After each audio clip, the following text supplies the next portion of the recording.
बेटा last class के अंदर हम लोग ने डिस्कस किया था हमारे डायरेक्टर्स के बारे में कि डायरेक्टर्स के इलेक्शंस और उनकी तादाद कितनी होनी चाहिए, इलेक्शंस आपने कैसे करवाने हैं, उस पर नोटिस कैसे जाने चाहिए, 35 days, then 14 days and then 7 days.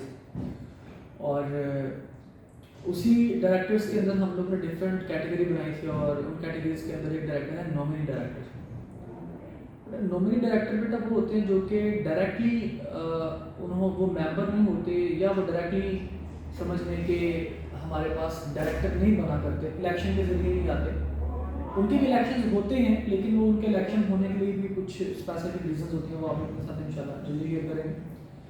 तो ये वो वाले डायरेक्टर्स हैं जो कि एक मेंबर है, एक ऑनर है एक कंपनी का और वो खुद डायरेक्टर नहीं बनना चाह रहा या नहीं बन सकता कुछ रिस्ट्रिक्शंस की वजह से, तो वो अपने बिहाफ पे एक डायरेक्टर अपॉइंट कर देता है जिसको हम लोग कहते हैं नॉमिनी डायरेक्टर। मतलब ये डायरेक्टर एज डायरेक्टर नहीं है, मतलब जैसा होना चाहिए मेंबर नहीं है, ये ऑनर नहीं है, लेकिन ये किसी ऑनर के बिहाफ पे ऑनर को रिप्रेजेंट कर रहे हैं।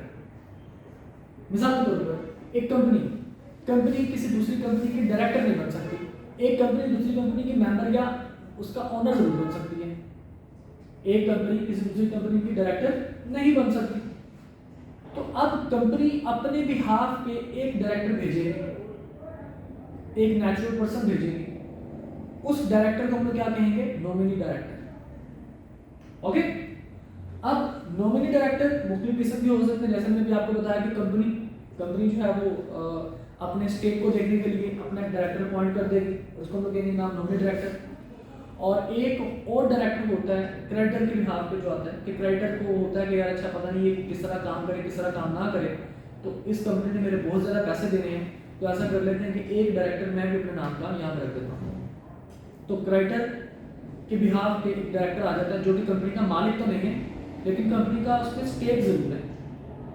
अगर कंपनी को लॉस हुआ तो उसका लॉस की भरपाई नहीं हो पाएगी पूरी तरीके से, इसलिए वो बंदा क्या करता है अपने बिहाफ पे एक डायरेक्टर अपॉइंट कर देता है, वो भी हमारे लिए क्या आता है? Nominee director. अब आप लोगों ने डिस्कस किया था कि मिनिमम डायरेक्टर की तादाद हमारे लॉ ने बताई है, एक्ट में बताई है, कितनी तादाद में बताएगा आपने से? कौन से केस में? सिंगल मेंबर कंपनी के लिए कितने डायरेक्टर चाहिए? मिनिमम एक चाहिए। और private other than single member company के लिए 2 चाहिए। पब्लिक में 3, पब्लिक अनलिस्टेड के लिए 3 और पब्लिक लिस्टेड के लिए 7 डायरेक्टर चाहिए। अगर आप इनकी वायलेशन करते हैं तो आपके ऊपर और हर ऑफिसर के ऊपर क्या होगा? पेनल्टी चार्ज की जाएगी 11 लाख की। अब कहते हैं जी क्या ये नॉमिनी डायरेक्टर्स उन मिनिमम डायरेक्टर्स में शामिल होते हैं? तो लॉ कहता है यस। फॉर एग्जांपल एक कंपनी के 7 डायरेक्टर्स हैं, 7 डायरेक्टर्स हैं।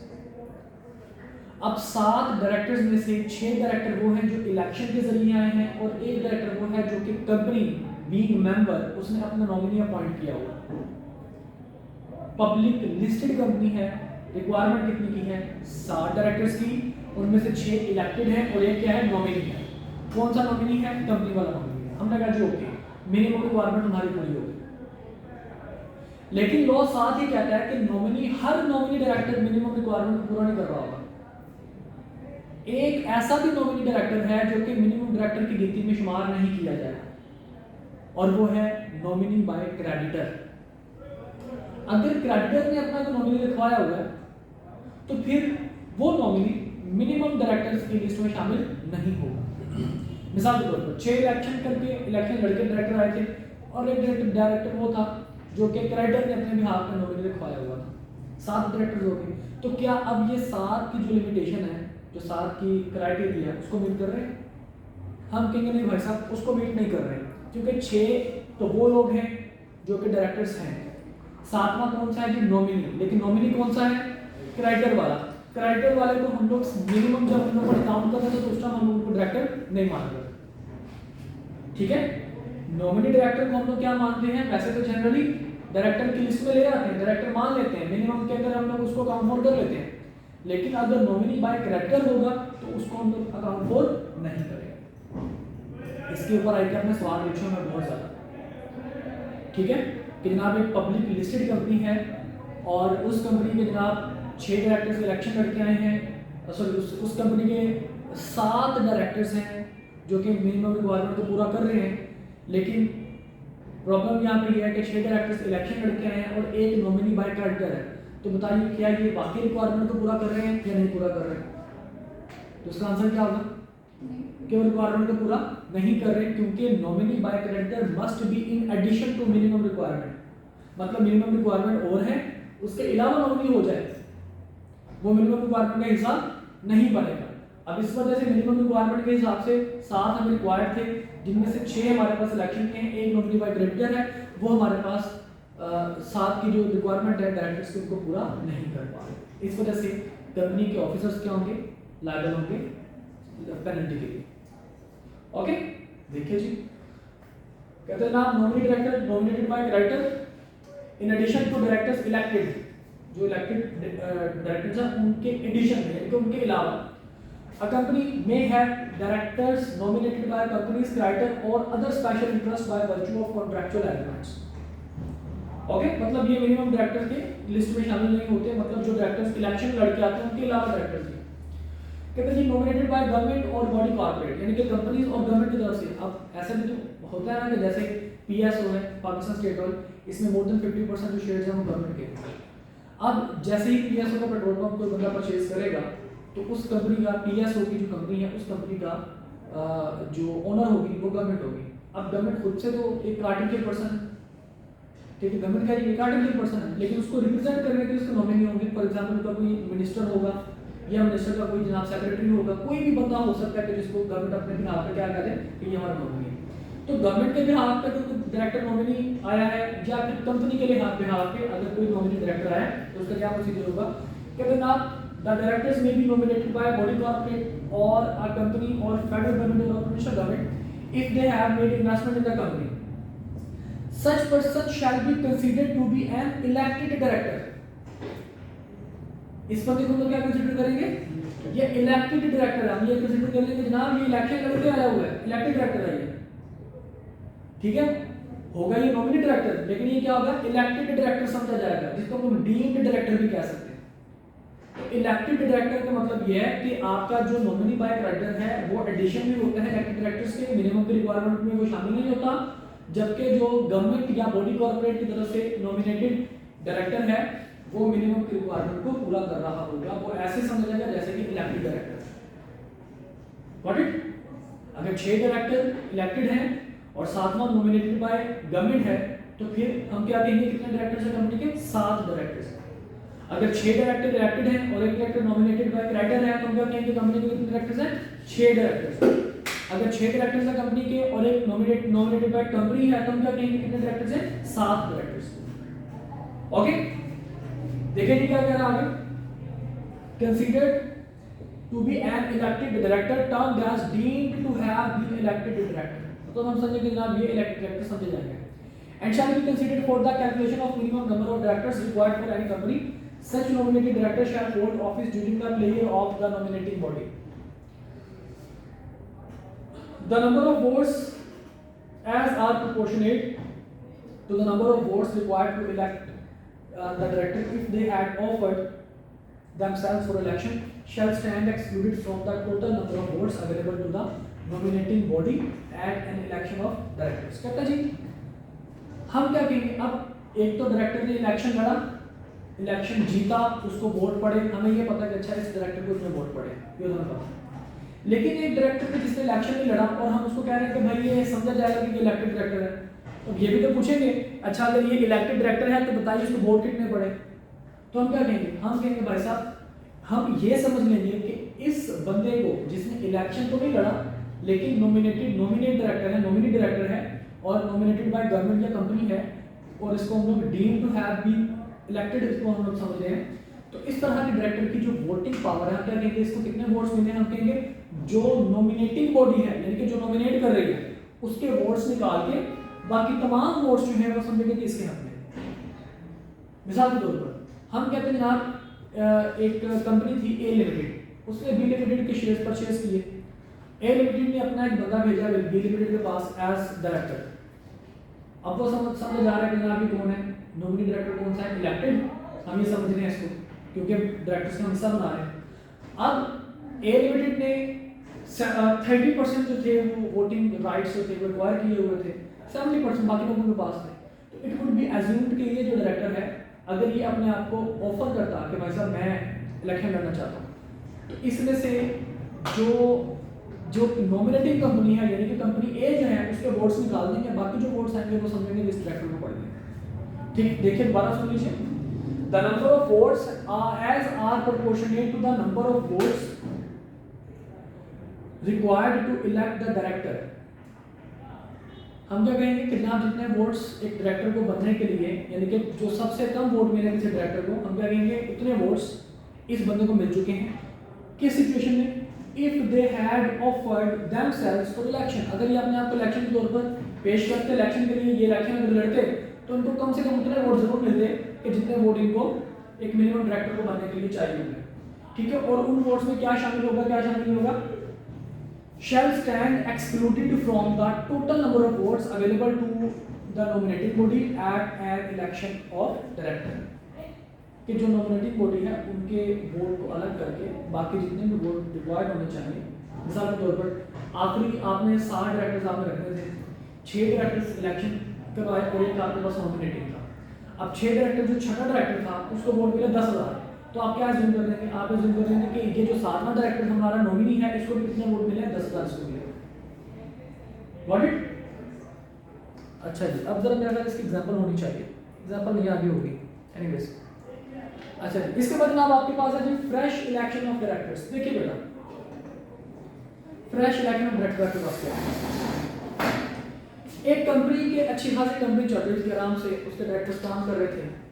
मेरे जैसे बंदे ने इन्वेस्टमेंट, उसके पास कहीं से पैसा आया, उसको शौक है कि वो किसी कंपनी का डायरेक्टर कहलवाए, उसको शौक है, उसके पास कहीं से पैसा आया, उसने जनाब वो पैसा कंपनी में इन्वेस्ट किया।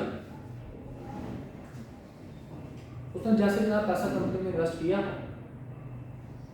उसने कहा जी अब नए इलेक्शन करवाओ डायरेक्टर्स को। हमने कहा जी कितने डायरेक्टर हैं? उसने कहा जी ऑलरेडी 8 डायरेक्टर्स हैं, 8 डायरेक्टर्स हैं। अब 8 डायरेक्टर से कम डायरेक्टर्स नहीं हो सकते, से ज़्यादा, इससे ज़्यादा भी हो सकते हैं। मैंने पैसा लगाया, मैंने कहा जी नए इलेक्शन करवाओ डायरेक्टर्स के, मैं भी डायरेक्टर बनना चाहता हूँ।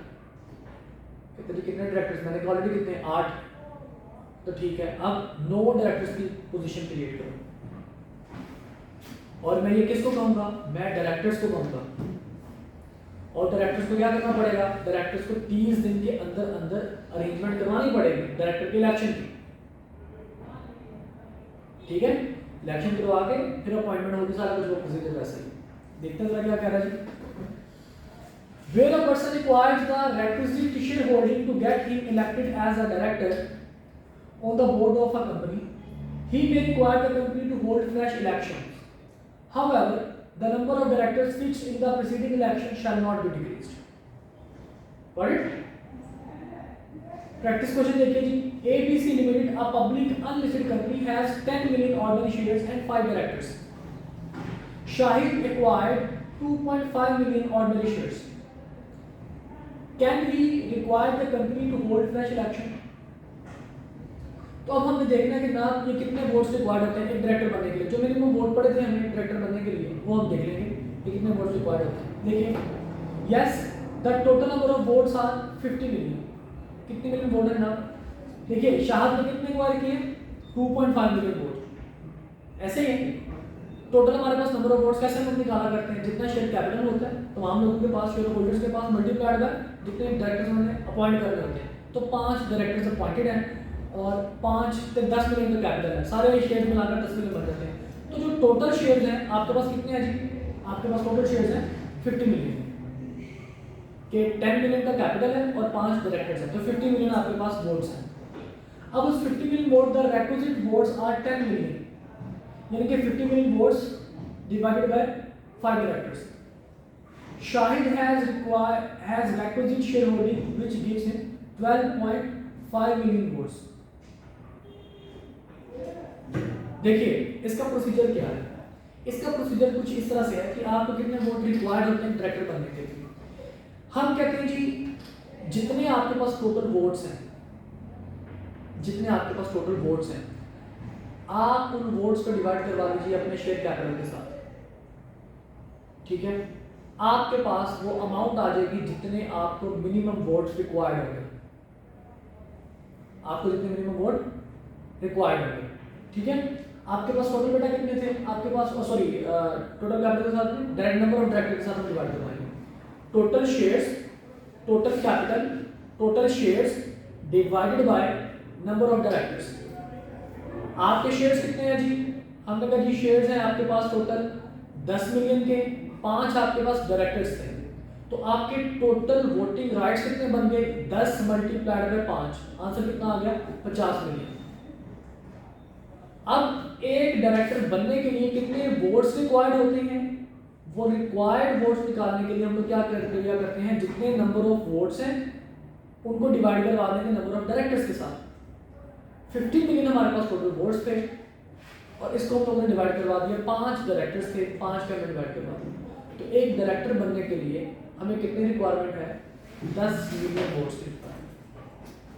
ठीक है, कितने मिलियन वोट्स की, 10 मिलियन वोट्स की रिक्वायरमेंट है इस एग्जाम्पल के हिसाब से।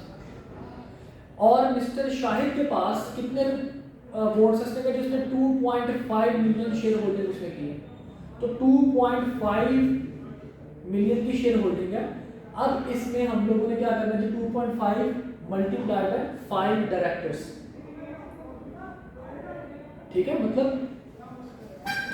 एक तो चीज हमने क्या देखनी है, एक चीज हमने ये देखनी है कि हमारे पास टोटल वोटिंग पावर कितनी है, कितने वोट्स हैं जी, number of director multiply by share capital, total votes निकला है।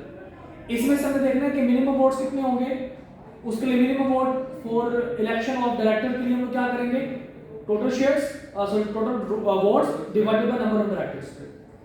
ठीक है, वो मिनिमम वोट्स आ जाएंगे जिसके लिए चाहिए होगा। और मिस्टर शाहिद को जिसने सवाल किया उसके पास कितने वोट्स हैं, हमने कहा कि 2.5 मिलियन के शेयर्स हैं और 5 डायरेक्टर्स थे, तो 2.5 मल्टीप्लाइड बाय 5, आंसर कितना है जी 12.5 मिलियन उसके पास वोट्स हैं। मिनिमम वोट कितना रिक्वायर्ड डायरेक्टर बनने के लिए 10 मिलियन और उसके पास कितने वोट्स हैं 12.5 मिलियन।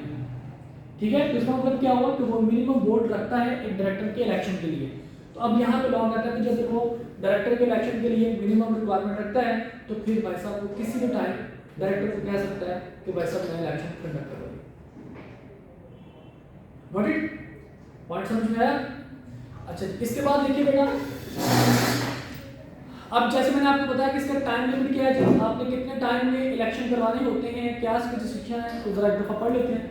कहता जी the board shall upon receipt of such requisition as soon as possible but not later than 30 days proceed to hold fresh election of directors of the company.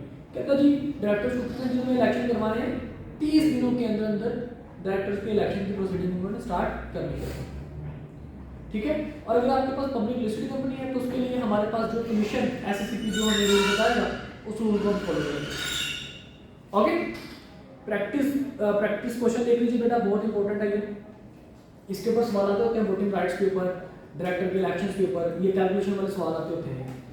देखिए क्वेश्चन क्या कह रहे हैं, recently the company secretary of Al Falah sugar mill limited ASML has received a letter from Ghalib, a shareholder whose holding in the company's share has increased to 14% during the year. उसकी share holding कितनी थी 14%। Seeking appointment on ASML's board of directors, the company secretary has informed him that he cannot be admitted on the board till the next election become due. उसने secretary को लिखा कि भाई मेरी share holding 14% हो चुकी है, अब इलेक्शन कंडक्ट करवाएं, मैं भी बोर्ड ऑफ डायरेक्टर का हिस्सा बनना चाहता हूँ।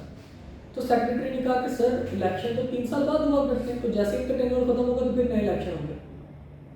अब नीचे आपकी रिक्वायरमेंट कह रही है, not being satisfied with the response Ghalib has asked you to advise on above matter and explain the course of action available to him under companies act 2017। अब वो गालिब उसके आंसर से सेटिस्फाइड नहीं है, आपसे पूछ रहा है कि भाई साहब आप बताइए कैसे होता है कि मुझे 3 साल वेट करना पड़ेगा, अगर इतने शेयर है कि आप अपना जी आप कहेंगे कि जनाब अगर आपके पास मिनिमम शेयर है कि आप अपने आप को डायरेक्टर अपॉइंट करवा सकते हैं तो आप इलेक्शन की डिमांड कर सकते हैं, ठीक है, रेक्विजिशन आप पास करवा सकते हैं और डायरेक्टर्स का काम है कि वो 30 दिन के अंदर क्या करवाए, इलेक्शंस करवाए, ठीक है। अब हमें देखना ये है कि क्या उसके पास इतने शेयर्स हैं या नहीं। तो देखिए जनाब इसका आंसर देखिए, कहते हैं under the company act 2017 the tenure of the board of directors is 3 years and before expiry of the term can only be admitted to fill in the casual vacancy. However, as per the requirement of Companies Act 2017, where a person requires requisite shareholding to get him elected as director, he may require the company to hold fresh election of directors. ऊपर वाली बात अगर आप नहीं भी लिखेंगे तो कोई मसला नहीं, ये बात लाजमी लिखनी चाहिए थी कि अगर वो इतने मिनिमम जो वोट्स हैं अगर वो एक्वायर कर लेता है, शेयर एक्वायर कर लेता है कि वो डायरेक्टर अपॉइंट हो सकता है तो वो रिक्वेस्ट कर सकता है, वो रिक्वेजिशन पास कर सकता है नए इलेक्शन करवाने। कहता है कि listed company shall follow such procedure as may be specified by SCCP और बोर्ड ऑफ डायरेक्टर्स को क्या करना पड़ेगा, the board shall as soon as practicable but not later than 30 days from receipt of such requisition proceed to hold fresh election of the directors of the company. It is important to know that number of directors fixed in the preceding election shall not B decreased. उनकी अपनी wording है, आपकी अपनी wording हो सकती है। Got it? कोई मसला सर, कोई परेशानी? अच्छा इसके बाद देखिए जनाब आपके पास अगर आप इलेक्शन से खुश नहीं है, डायरेक्टर्स के इलेक्शन से अगर आप खुश नहीं है या आपको लगता है कि जनाब कोई झोल हुआ है या आपको लगता है कि जनाब कोई प्रॉब्लम हुई है, तो लोग कहते हैं कि जनाब अगर आप डायरेक्टर्स के इलेक्शन से खुश नहीं है, मतलब 8 बंदे इलेक्शन पे खड़े हुए थे, 5 उनको डायरेक्टर्स रिक्वायर्ड थे, 5 डायरेक्टर्स बन गए, तीनों में से मतलब आखिर जो 3 थे वो इलेक्शन नहीं लड़े, अब तीनों में से कुछ किसी एक बंदे को प्रॉब्लम है जो 6ठे नंबर पे है, वो कहता है कि नहीं मुझे 5वें नंबर पे आना चाहिए था, मेरे साथ धांधली हुई है, मैं सेटिस्फाइड नहीं हूँ, कुछ ना कुछ प्रॉब्लम हुआ है, ठीक है। अब लोग कहते हैं कि अगर उस बंदे के पास या जिनको प्रॉब्लम है अगर एक बंदा है या ग्रुप ऑफ पर्सन है, अगर उनके पास collectively 10% of the voting rights हैं, अगर अकेला बंदा तो उस अकेले के पास 10% ऑफ वोटिंग राइट्स, अगर ग्रुप ऑफ पर्संस हैं तो ग्रुप ऑफ पर्संस के पास 10% ऑफ वोटिंग राइट्स अगर हैं तो लॉ कहता है कि जनाब वो अपील दायर कर सकता है हाई कोर्ट में कि सर ये इलेक्शन ठीक नहीं हुए, इलेक्शन में कोई गड़बड़ हुई।